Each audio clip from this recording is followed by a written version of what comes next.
Sipas raportit të OMB Eurosurvey 2024, Shqipëria renditet ndër vendet me synimet më të larta për emigrim në rajonin e Europës qendrore, lindore dhe juglindore. Rreth 33% e shqiptarëve shprehin dëshirë ose mundësi për t'u larguar jashtë vendit, përfshirë ata që planifikojnë të emigrojnë brenda një viti, ata që e shohin emigrimin të mundshëm në dekadën e ardhshme, si dhe individët që nuk e përjashtojnë këtë opsion.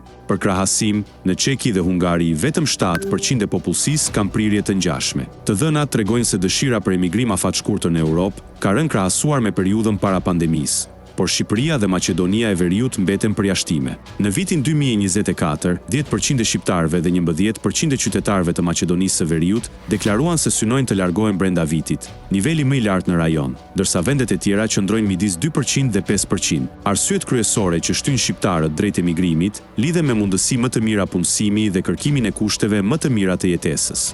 Raporti sugjeron se përmirësimet në tregun e punës dhe në shërbimet publike, si arsimi dhe shëndetësia, mund të ulin presionin migrator. Një tjetër veçori për Shqipërinë është pjesa e lartë e qytetarëve që kanë jetuar më parë jashtë, 28%, shumë mbi mesataren rajonale prej 14%. Rreth 40% e të kthyrëve shqiptar kanë qëndruar më shumë se 3 vjet jashtë, duke vendosur vendin mes atyre me përvoja migrimi më afatgjata në rajon.